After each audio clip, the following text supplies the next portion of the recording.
Second part यहाँ से start हो रहा है मित्रों।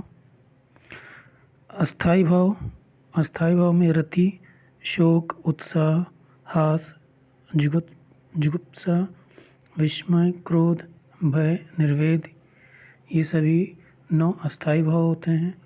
अगर हम विभाव की बात करें तो इसमें आलंबन जो कि पात्र और दूसरा उद्दीपन होता है। आलंबन को 2 हिस्सों में लिया गया है।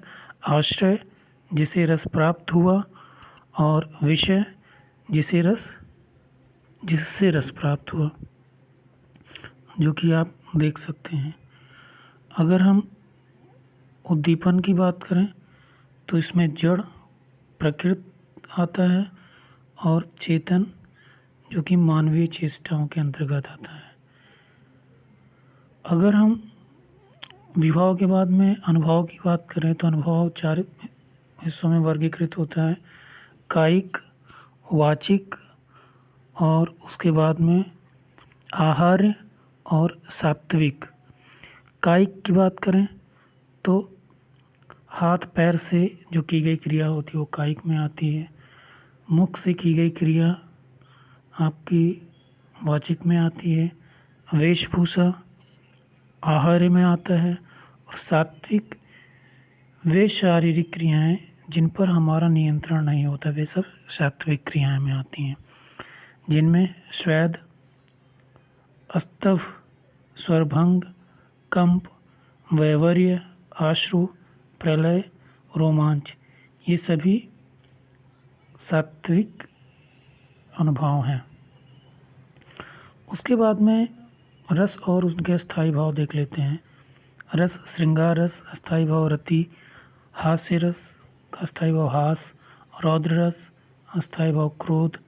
करुण रस, अस्थाई भाव शोक। वीर रस, अस्थाई भाव उत्साह। भयानक रस, अस्थाई भाव भय। विभत्स रस, अस्थाई भाव जुगुप्सा, और जिसको घृणा भी जुगुप्सा को कहते हैं। अद्भुत रस, इसका अस्थाई भाव विस्मय।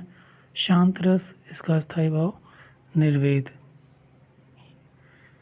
उसके बाद में संचारी भाव को व्यभिचारी भाव भी कहा जाता है। यह 33 होते हैं, जो हैं गर्व, ग्लानि, मति, मोह, मरण, मद, श्रम, शंका, स्वप्न, स्मृति, और ये कॉर्नर पे आपका वो हर्ष है।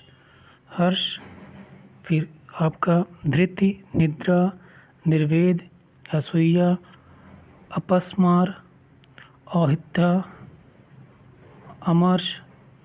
अमर्ष के बाद में जाड्य, चपलता, चिंता, व्रीणा, व्याधि, विबोध, विवर्त।